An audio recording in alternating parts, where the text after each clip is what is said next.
खुला उला कुछ नहीं है, कवर में रहता था। जैसे जेब में रहता है, हाँ। चाबी रहती है ना, हम्म। तो वो हो जाता है कई बार, स्क्रैचेस चाबी के कारण आ जाती है। हाँ तो भाई कैमरे के आगे हम आ चुके हैं, अब हम वीडियो को स्टार्ट करेंगे। सो गाइस, साल की सबसे बड़ी sale Flipkart big billion days official announce हो चुकी है। 16 अक्टूबर से लेकर 21 अक्टूबर को आपको ये सेल देखने को मिलेगी, जहां पर आपको काफी सारे जबरदस्त डिस्काउंट देखने को मिलेंगे। सो डोंट वरी, यहाँ पर हम किसी डिस्काउंट ऑफर को लेकर बात नहीं करने वाले, या फिर मैं आपको कोई स्पेशल डील्स यहाँ पर नहीं बताने वाला हूँ, क्योंकि आप ऑलरेडी काफ़ी सारे वीडियोस में ये चीज़ देख चुके हो।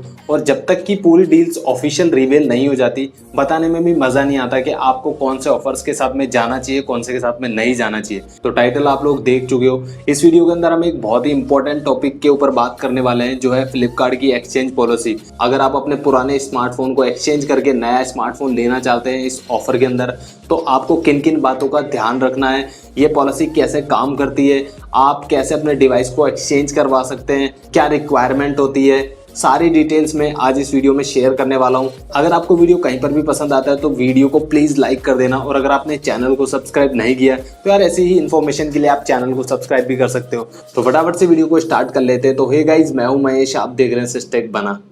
गाइज, लास्ट ईयर फ्लिपकार्ट की एक्सचेंज पॉलिसी को लेकर मैंने ऑलरेडी एक वीडियो बनाया था, जिस पर आप लोगों ने बहुत ही ज़बरदस्त रिस्पॉन्स किया था, और वहां पर मेरे साथ एक बहुत ही बड़ा घपला हुआ था, बहुत ही बड़ा झोल हुआ था। अभी मुझे काफ़ी सारे मैसेज आते हैं, काफ़ी सारे कमेंट्स मिलते हैं, जिनमें काफ़ी लोगों को अभी भी फ्लिपकार्ट की जो एक्सचेंज पॉलिसी है उसको लेकर डाउट है, और इसी वजह से मैं ये वीडियो बना रहा हूँ, ताकि आप लोगों के जो डाउट है वो पूरी तरह से क्लियर हो जाए। सो आप वीडियो को कहीं पर भी मिस मत करना, और वीडियो में लास्ट तक बने रहिए। सो गाइज, सबसे पहले बात कर लेते हैं फ्लिपकार्ट की एक्सचेंज पॉलिसी होती क्या है। तो बेसिकली आपको यहाँ पर एक्सचेंज ऑफर दिया जाता है, जहां आप अपने पुराने डिवाइस को या पुराने स्मार्टफोन को एक्सचेंज ऑफर में चेंज करके एक नया डिवाइस खरीद सकते हो। और सो बेसिकली आपको करना क्या होता है कि जब आप नया प्रोडक्ट बाय करते हो तो वहां पर एक्सचेंज ऑफर में जाना है, अपने प्रोडक्ट का पुराना IMI नंबर एंटर करना है, आपका प्रोडक्ट वेरीफाई होता है, उसके बाद आपको एक सर्टेन अमाउंट डिस्काउंट के रूप में दे दिया जाता है, जिससे आपका जो ओरिजिनल प्राइस है वहां से लेस हो जाता है, और आप एक नया प्रोडक्ट कम प्राइस के ऊपर ले लेते हो।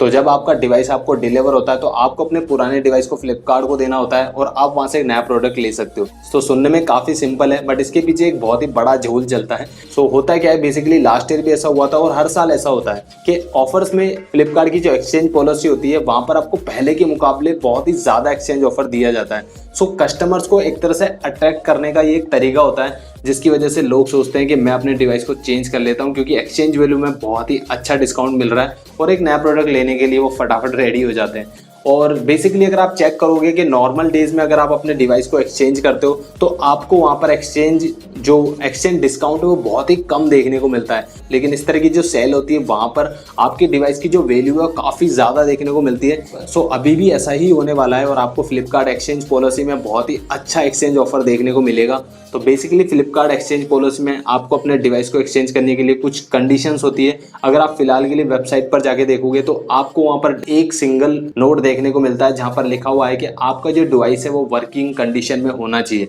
अब वर्किंग कंडीशन से आपका क्या मतलब है, तो यहाँ पर बेसिकली फ्लिपकार्ट तीन चीज़ों को कंसिडर करता है कि आपका जो डिवाइस है वो कंप्लीटली वर्किंग कंडीशन में होना चाहिए, मतलब उसका जो डिस्प्ले है वो काफ़ी अच्छे से काम कर रहा हो, आपका डिवाइस किसी भी तरह से फिजिकल डैमेज नहीं होना चाहिए, वहां पर कोई किसी भी तरह का कोई ब्रिक्स या फिर किसी तरह का कोई डेंट नहीं होना चाहिए।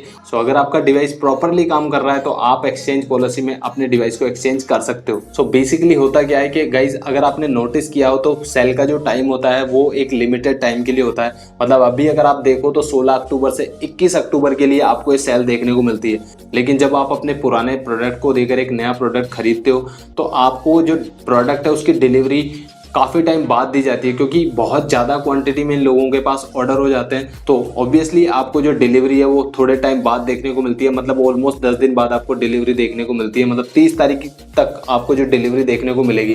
तब तक बेसिकली होता क्या है कि जो ऑफर है वो जा चुका होता है। सो जब आपको हैंडसेट डिलीवर किया जाता है, आई एम डैम श्योर कि 80% जो कस्टमर्स होते हैं उनका प्रोडक्ट अच्छे से एक्सचेंज नहीं होता, और वहां पर उसको डिक्लाइन कर दिया जाता है प्रोडक्ट को, और रिफ्यूज कर दिया जाता है जस्ट बिकॉज कि उनके हैंडसेट में कोई प्रॉब्लम है। लेकिन अगर आप वेबसाइट के ऊपर देखोगे तो किसी भी तरह का कोई स्पेशल कमेंट या ऐसा कुछ कंडीशंस वहां पर इन लोगों ने मेंशन नहीं किया हुआ था, क्योंकि ये चीज़ मैंने पर्सनली लास्ट ईयर ट्राई की है। अगर आपने वो वीडियो नहीं देखा है तो एक बार जरूर से देख लेना, मैंने उसमें कंप्लीट इंसिडेंट बताया है। सो बेसिकली ये लोग करते क्या है कि जैसे ही सेल का टाइम ओवर होता है और आपको जब प्रोडक्ट डिलीवर होता है तो जो डिलीवरी बॉय होता है या ई कार्ड एजेंट होता है वो आपके डिवाइस को लेने से मना कर देता है और वहाँ कोई ना कोई कमी डेफिनेटली वहाँ पर निकाल देगा, जिससे आपका जो डिवाइस है वो वहाँ पर एक्सचेंज नहीं होगा और आपको जो अमाउंट है वो वहाँ पर पे करना पड़ेगा या फिर आप उसे रिफ्यूज़ कर सकते हैं। तो ऑब्वियसली ऑफर की वजह से आपने डिवाइस लिया है तो आप फिर एक्स्ट्रा पे करके तो वो डिवाइस खरीदोगे नहीं और आप उसे डिक्लाइन कर देते हो।